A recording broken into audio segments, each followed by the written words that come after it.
Varicose veins కి సరైన చికిత్స కోసం సంప్రదించండి ఎవిస్ హాస్పిటల్. నమస్తే రమ్మగారు. నమస్తే జయ. రమ్మగారు, దేవునికి సంబంధించి ఎలాంటి ఫోటోలు పెట్టుకోవాలి అనే విషయం మనం చాలాసార్లు మాట్లాడుకున్నాం. ఎలాంటివి పెట్టుకోకూడదు, మన దేవుడి రూమ్లో ఎలాంటి ఫొటోస్ పెట్టుకోకూడదు? ఎవరి వాళ్ళ అవగాహనతో వాళ్ళు చేస్తారు కదా జయ. అవగాహనతో చేస్తారు, కానీ ఎందుకు అడుగుతారంటే రమ్మగారు, మీకు కొంత నాలెడ్జ్ ఉంటుంది, చిన్నప్పటి నుంచి మీరు చూసుంటారు, కొంతమంది ఫాలో అయ్యే వాళ్ళు ఉంటారు. రమ్మగారు చెప్పింది వేదవాక్కు, అలా కొంతమందికి ఉంటుంది నాలాగా. అదేంటంటే ఇప్పుడు ఎలా అయింది, ఇది వరకు తీర్థయాత్రలు ఎప్పుడో ఎవరో ఎక్కడో సకృత్తు రేర్గా వెళ్ళేవాళ్ళు. అక్కడి నుంచి ఏమైనా ఒకటి వచ్చేది మన దగ్గరికి. ఇప్పుడు మనము వెళ్ళిపోతాం, అందరూ వెళ్ళిపోతారు. వెళ్ళిన ప్రతి వాళ్ళు ప్రసాదంతో పాటు ఓ ఫోటో, ఓ ఇది, ఓ అది, ఓ ఇంకోటి ఏమిటో పంపిస్తారు. సాయిబాబా మన ఇంటికి వచ్చాడని పెడతాం, దుర్గాదేవి వచ్చిందని పెడతాం, అవును, కనకదుర్గ వస్తుంది పెట్టేస్తాం, ఇంకా ఆవిడెవరో వస్తుంది, ఈయనెవరో వస్తాడు, ఆ ఊరు ఈ ఊరు ఈ ఊరు. నేను మధుర మీనాక్షి, కాశీ విశాలాక్షి, కంచి కామాక్షి, సమస్తమైన అక్షులు ఎక్కేస్తాయి. ఇవన్నీ పెట్టుకుంటాం. దేవతా మందిరం అంతా నిండిపోయి ఉంటుంది. అవును, ఒక్కొక్కళ్ళు ఎక్కడికి వెళ్ళినా ఇత్తడి విగ్రహాలకు అట్రాక్ట్ అయిపోతారు. అంత కిష్టుడు, ఇంత నరసింహుడు, ఇంత ఆంజనేయుడు, ఆ తర్వాత ఇంకా కుమారస్వామి, ఇలా కొనేసుకొచ్చేసుకుంటూ ఉంటారు. వీళ్ళకి ఇంట్రెస్ట్ అని వాళ్ళ చుట్టాలు కూడా వీళ్ళకి ఏదైనా ఎంత దేవుడి విగ్రహాలే గిఫ్ట్ చేస్తారు. అవును రమ్మగారు కదా, నువ్వు ఆ బాధలో ఉన్నావు. ఎంత ఎవరు ఏ ఊరు వెళ్ళినా ఒక విగ్రహం, ఒక బొమ్మ, మీరు అన్నట్టు ఇంత కృష్ణుడు, ఇంత సాయిబాబా వచ్చేస్తుంది. ఎక్కడ పెట్టుకుందాం, ప్లేస్ పెరగదు కదా. వీళ్ళందరినీ షోకేస్లోకి ఎక్కించండి, నా మాట విని హాయ్ అనండి. షోకేస్లో కూర్చున్న వాడిని హాయ్ అనొచ్చు, మనం దండం పెట్టాలి కదా. ఈ దేవతా మందిరంలో ఇంత ఫోటోలు, ఇంత ప్రతిమలు, అంత ఇవి ఇట్లా బోల్డని చేర్చి, మా విజయక్క ఇలాంటి వాళ్ళైతే ఒక్కొక్కరికి వేరు వేరు స్తోత్రాలు, వేరు వేరు నైవేద్యాలు. ఓ అరటిపండు, ఓ ఖర్జూరం, ఓ పట్టిక బెల్లం, వాళ్ళకి బెల్లం, వినాయకుడికి అది, లక్ష్మీదేవికి ఇది శివుడికి అది, ఇట్లా బోల్డని రకాల నైవేద్యాలు రోజు. అమ్మో, ఎప్పుడైనా ఓ రోజు మొత్తం దేవతా మందిరం అంతా తుడుచుని పులికా పెట్టిన రోజున టంగులు దిగిపోతాయి. ఇవన్నీ తోమి, ఇవన్నీ కడిగి, అందరికీ బొట్లు పెట్టి, అందరికీ వస్త్రాలు, అందరికీ అలంకారాలు. దీంతో చాలా కష్టం. దీంతో పాటు చనిపోయిన మన తాతగారు, భర్తో, నాయనో, అమ్మో, వాళ్ళ పటాలు దేవుడి పక్కన పెట్టేస్తారు. దేవతా మందిరంలో ఉంటాయి. చనిపోయిన వాళ్ళ ఫోటోలు దేవుడి మందిరంలో పెట్టుకోకూడదు. వాళ్ళు దేవుళ్ళు అయిపోరు. అదే కదా, మనకి దేవుడు. మనం ఎలా చేయాలి, విడిగా పెట్టుకోవాలి. దేవతా మందిరం వేరు, మన ఇంట్లో నుంచి పెద్ద కీర్తిశేషులైన వాళ్ళని వేరుగా పెట్టాలి. ఇది స్ట్రిక్ట్ రూలే. పాటిస్తే పాటించండి, లేకపోతే లేదు, మీ ఇష్టం. రూల్ అయితే ఇదే రూలు. చనిపోయిన వాళ్ళు అమ్మ మీద ఎంత ప్రేమ ఉన్నా సరే, ఓకే, ఎంత ప్రేమ ఉన్నా మనం విడిగానే పెట్టుకోవాలి. కావాలంటే విడిగా ఎక్కడైనా పెట్టుకుని రోజు పూలు దండ ఇచ్చు, పూలు పెట్టచ్చు, బొట్టు పెట్టచ్చు, పర్వాలేదు. హారతులు, నైవేద్యాలు అవి చేయకూడదు మరణించిన వారికి. అది తప్పు. అది మనం భగవంతుడికే చేస్తాం. చనిపోయిన వారికి హారతులు, నైవేద్యాలు కూడా ఇవ్వద్దు. చాలా మంది ఇళ్ళలో చూసాను రమ్మగారు. ఏమో పాపం వాళ్ళు దేవుళ్ళు అయిపోయారు అమ్మా నాన్న అనుకుంటారు. దేవుళ్ళు అయిపోరమ్మా. కర్పూరం తిప్పేసి, అగరబత్తులు వెలిగిచ్చేసి, ఏమో పాపం వాళ్ళ ఇష్టం, మనం చెప్పలేం. కానీ అది చేయకూడదమ్మా, అది పద్ధతి కాదు, మనం ఇష్టం. అలాగే చెప్పాలి కదా. అక్కడి నుంచి మనది ఫోటో సమయాచారం. మనది సమయాచారం అంటే సౌమ్యమైన పూజా విధానము. ఆదిశంకర్లు ప్రతిపాదించింది. మీరు లలితా సహస్రం చూస్తే అమ్మవారిని సమయాచార తత్పర అని చెప్తారు. అందులో కౌల మార్గ తత్పర సేవిత లాంటి పదాలు కూడా ఉన్నాయి. ఆవిడకి ఆ మార్గము ఇష్టమే, కానీ ఈ మార్గంలో భయం లేని మార్గం ఇది. సౌమ్యమైన దేవతార్చన మంచిది కుటుంబీకులకి. మనం ఎవరికి చెప్తాం జయ, అదెవరో బాగా తెలిసిపోయిన వాళ్ళకి మనం చెప్పము. అవును అవును, మామూలు మనలాగానే ఏదో సామాన్యంగా పొద్దున పడుకుని, పొద్దునే ఆనందిని, రాత్రి పడుకుని నిద్రపోయి ఏదో ఇంట్లో పూజ చేసుకునే వాళ్ళకే కదా చెప్తాము. అంతేగా. సామాన్యులందరూ కూడా ఉగ్రదేవతలని దేవతార్చనలో పెట్టుకోకూడదు. అంటే దశ మహావిద్యల్లో ఉన్నవాళ్ళు, ఓకే. తర్వాత ఏమో సప్త మాతృకలు. ఈ సప్త మాతృకలకి వాటికి మంచి పూజా విధానం కావాలి, బలమైంది. అన్న నివేదన కావాలి, అన్నం సంతర్పణ జరగాలి. ఎప్పుడు మనం అవేం చేయము, ఏదో మామూలుగా చేసుకుంటాం. పండో ఫలమో అరటిపండు నైవేద్యం పెడతాం. ఓ తాంబూలంలో అరటిపళ్ళు చెప్తే తలా ఒక అరటిపండే తాంబూలం ఇస్తాం. మన జీవితాలు అవి అంతే కదా. అంతే. అవి ఎక్కడ ఉండొచ్చు, దేవాలయాల్లో, పెద్ద పెద్ద మఠాలు, పీఠాలలో. అక్కడ ఏంటంటే విస్తారమైన అర్చన, అన్న విశేషంగా అన్నార్చనలు జరుగుతాయి. అమ్మకు చూపిస్తారు అవన్నీ, అవి అందరికీ పెడతారు. మనం అంతవి చేయకూడదు. మనం ఏం చేయొచ్చు, ఓ లలితాదేవి సచామర రమావాణి సవ్యదక్షిణ సేవిత, అలా ఉన్నది సాత్విక రూపం. అటు ఇటు రమా, లక్ష్మీదేవి, సరస్వతీదేవి వింజామాటలు పట్టుకుని ఆవిడ ఇట్లా కూర్చుని ఉంటుంది చక్కగా, చాపబాణ హస్తగా ఉంటుంది, బాణాలు ధనుర్బాణాలు అవి పట్టుకుని పాశాంకుశాలు అవి ధరించి స్థిమితంగా కూర్చుంటుంది. అలాంటి లలిత చిన్న అన్నపూర్ణాదేవి విగ్రహం పూజలో ఉండాలి. ఓ వినాయకుడు ఉండొచ్చు. ఈ వినాయకులలో అష్టవిధ గణపతులు చాలా మంది ఉన్నారు కదా, అవన్నీ మనం పెట్టుకోం. సాత్వికంగా ఎడం వైపుకి తొండ ఉండి స్థిమితంగా ఉన్న వినాయకుడిని, నాట్య గణపతిని వాటిని పెట్టరు పూజల్లో, అది పనికిరాదు. సాత్విక గణపతి స్థిమిత రూపుడు, కూర్చున్నవాడు, అర్చన అందుకోవడానికి సిద్ధంగా ఉన్నవాడిని పెట్టుకుంటాం. తర్వాత ఇంకా లక్ష్మీదేవి, కూర్చున్న లక్ష్మీదేవి, ఆ పటాలు ఉంచుకోవచ్చు. కనకదుర్గమ్మను పెట్టుకోవచ్చు రమ్మగారు. కనకదుర్గని ఏమన్నది పులి మీద సింహం మీద వాహినిగా సింహవాహిని అలా పెట్టుకోకూడదు. మనకి సాత్విక రూపం అమ్మవారి ఫోటో చూపిస్తారు చిన్న నవ్వు మొహంతో, కేవలం ఏవైనా సాత్విక రూపంలో ఉన్న పటాలు పెట్టుకోవాలి, అంతేనండి. ఉగ్రదేవత, ఉగ్ర ఆవిడే ఉగ్ర నరసింహస్వామి. నరసింహస్వామి కూడా లక్ష్మీ నరసింహుడిని పెట్టుకోవచ్చు. లక్ష్మీ నరసింహుడిని పటం పెట్టుకోవచ్చు మనం. యోగ నరసింహుడు మనకు ఆ రకమైన పూజా విధానం ఇంట్లో ఉంటే పట్టబంధంలో కూర్చుంటాడు ఉండాలి. ఇలా నరసింహస్వామి, దుర్గా అలా పెట్టుకుంటే ఇంట్లో నియమంగా మనం పానకం అవి చెయ్యాలమ్మా నివేదన. పటాలతో ఏమవుతుందంటే మరి ఎందుకు పెట్టుకున్నట్టు నువ్వు?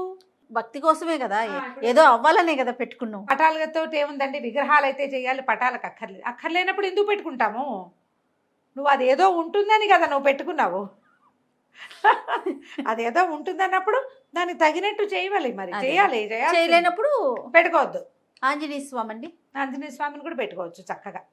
చక్కటి పంచముఖ ఆంజనేయుడు కాకుండా స్థిమితంగా ఉన్న ఆంజనేయ స్వామి, మన ఇది ఉంటుంది కదా, ఏమంటారు, మన సంజీవని పర్వతాన్ని తెచ్చినవాడు, తోకరాయుడుగా ఉన్నవాడు, తోక ఇట్లా కనపడుతుంటుంది, అలా కూడా చేసుకోవచ్చు. దీంట్లో ఏంటంటే చాలా మంది పెద్దవాళ్ళ దగ్గర నేను విన్నాను నేను చెప్పే 5 వినాయకుడిని ఎక్కువ ఉంచకూడదని. మా దగ్గర 5 వినాయకులు ఉన్నారు, నేను ఎవరిని తీయలేను. ఆయన తీస్తే ఏంటో కష్టంగా ఉంటుంది. ఒకే పటం, ఒకే దేవుడివి రకరకాల ప్రతిమలు అక్కర్లేదు. నేను విన్నాను రమ్మగారు, ఎక్కువ ఇవి అక్కర్లేదు. అనంతలక్ష్మి అమ్మ అనుకుంటాను ఒకసారి, ఒక ప్రతిమ ఒకటి చాలు, రకరకాల రూపాల్లో ఉన్నాయని పెట్టుకుంటే ఎక్కువైపోతుంది, ఎక్కువ ఆక్యుపై చేసేస్తుంది. అర్చన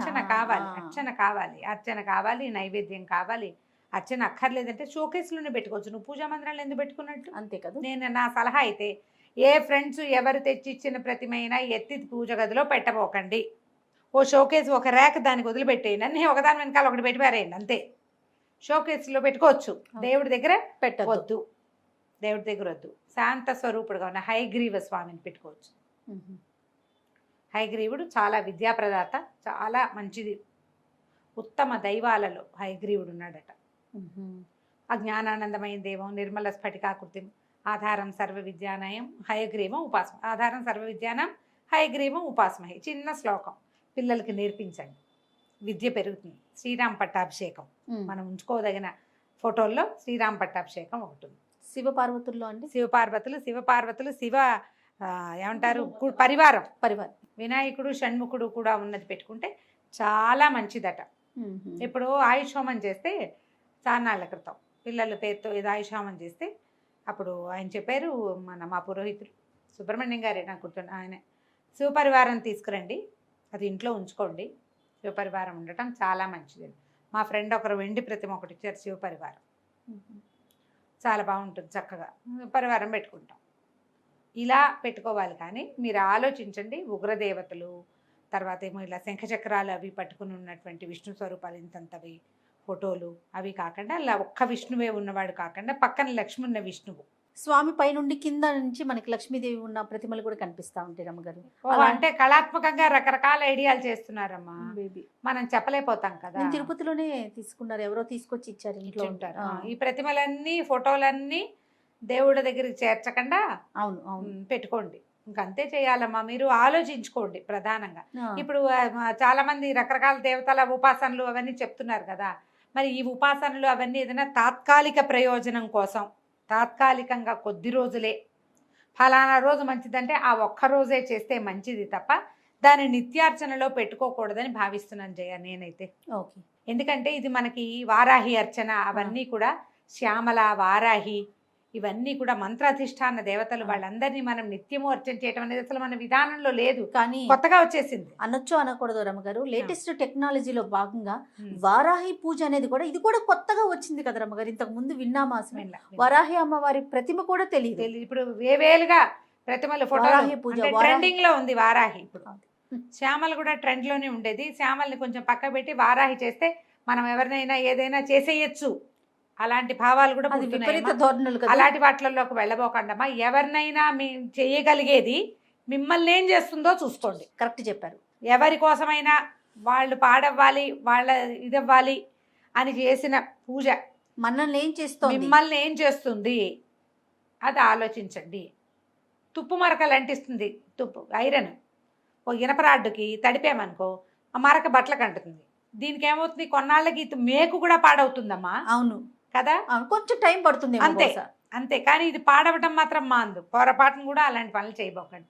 ఈ సమస్య నాకు తీర్చమనాలి, అవతల వాడు ఏ సమస్య ఎవడి వల్ల వచ్చిందో వాడు పోవాలని కోరుకోకూడదు, అది చాలా పొరపాటు. అలా కోరి మీరు ఏ ఆరాధనైనా చేస్తే, ఏ ప్రతిమా విశేషాన్నో ఏ ఫోటోనో తెచ్చిపెట్టుకుని ఆమెను పూజించటం మొదలుపెట్టారా, మీ సమస్య తీర్చిన శక్తి మిమ్మల్ని మింగుతుంది తర్వాత. అమ్మ ఎవరికైనా అమ్మే, అమ్మ ఎవరికైనా అమ్మే. నువ్వు చేస్తావు తప్పు, నువ్వేమి దేవుడివి కాదు, అంతే కదా. నువ్వు అది ఇంకొక ఆ రకం, తప్పుకి నిన్ను పట్టుకుంటుంది అమ్మ, అంతే కదా. ఆ తప్పులకి నిన్ను పట్టుకుంటుంది. నాకు ఈ సమస్య తీర్చమ్మా, నన్ను ఇందులో నుంచి బయటపడేయి అని మొక్కుకోవాలి, అని మొక్కోండి, అని దండం పెట్టుకోండి. అలాంటి ప్రతిమా విశేషాలని తెచ్చి పెట్టుకోండి. సుబ్రహ్మణ్యం కూడా పెట్టుకోవచ్చు చేయ. బాలసుబ్రహ్మణ్యం పెట్టుకుంటే చాలా మంచిదట. సుబ్రహ్మణ్యుడు బాలసుబ్రహ్మణ్యుడుగా ఉండాలి, సంతానానికి పిల్లలకి చాలా మంచిది, అవి పెట్టుకోవచ్చు. ఆలోచించుకొని పెట్టుకోవటమే రమ్మగారు. అంతే. ఇలా శూలపాణిగా ఉన్నది అమ్మవారు, మహిషాసుర మర్దినిగా ఉన్నది పెట్టుకోకూడదు, అవి పెట్టుకోకూడదు. అంత మంచిది కాదు. అది ఎప్పుడు పెట్టుకోవాలి, మంచిది కాదంటే ఆమె చేయడాన్ని కాదు, అంత పవర్ని మనం తట్టుకోలేమని. అది విశేషంగా మహర్నవమి నాడు అర్చన, అంతే. ఆ పూట ఆ ఫోటో ఉంటే పెట్టుకుని దండం పెట్టుకుని అవతారాలు వేస్తారు గుళ్ళో. ఏమి సంవత్సరం అంతా చూపించారు మనకి, ఏడాదికి ఓసారి మహిషాసుర మర్దిని పెద్ద స్వరూపంలో చూపిస్తారు, భయం వేసేలాగా. తెల్లారపాటికి తీసేస్తారు. ఎందుకు తీసేస్తారమ్మా, ఏ దేవాలయంలో ఎందుకు ఉంచకూడదు కదా. మరి ఇప్పుడు చూడు, మనం ఆలంపూర్లోను అక్కడ అమ్మవారు జోగులాంబ ఆవిడ చాలా విపరీతమైన స్వరూపంతో ఉంటుంది, అదంతా మనకు చూపించరు, అలంకారం వేసేస్తారు చక్కగా. సాత్విక రూపంలోనే నీకు ప్రదర్శన ఇస్తారు. గుళ్ళో చేసినప్పుడు నువ్వు ఇంట్లో ఏం చేయాలి, మరి కాస్త జాగ్రత్తగా ఉండాలి. అందుకని సాత్విక స్వరూపంలో ఉన్న అమ్మని, అయ్యవారిని ఆరాధించండి, అది మంచిది. ఎక్కువ ఉగ్ర రూపంగా ఉన్నది మనం అక్కడికి వెళ్ళి దర్శనం చేసుకుని అక్కడ దండం పెట్టి అక్కడ వదిలిపెట్టేసాలి. ప్రత్యంగిర అవి ఫోటోలు పెట్టుకోకూడదు ఇంట్లో. ఆ ప్రత్యంగి మనకి ఏదైనా సమస్య ఉంటే ప్రత్యంగిర అర్చన చెప్పారు అనుకో, నీకు ఆ సమయం తీసాక యాంటీబయాటిక్ మానేస్తాను చూడు 5 days కోర్స్ తర్వాత, అంతే. అది అయిపోగానే ఈ అమ్మవారిని తీసి లోపల పెట్టాలి, అంతే. ఓ దండం పెట్టి మళ్ళీ అవసరం వచ్చినప్పుడు పిలుస్తావమ్మా, అందాక పెట్లో కూర్చో బంగారు తల్లి అని ఓ 2 పువ్వులు గంధం పెట్టి లోపల పెట్టేసుకోవాలి. ఇలా చేస్తే మంచిదమ్మా. ఇది స్థిమితమైన పూజా విధానం. మీరేదో శత్రునాశనాలు అవి చేసేసేద్దాము వీటితోటి అని భావించకండి. అలా చేయగలిగేవి మనకి మంచిది కాదు. నమస్తే. నమస్తే.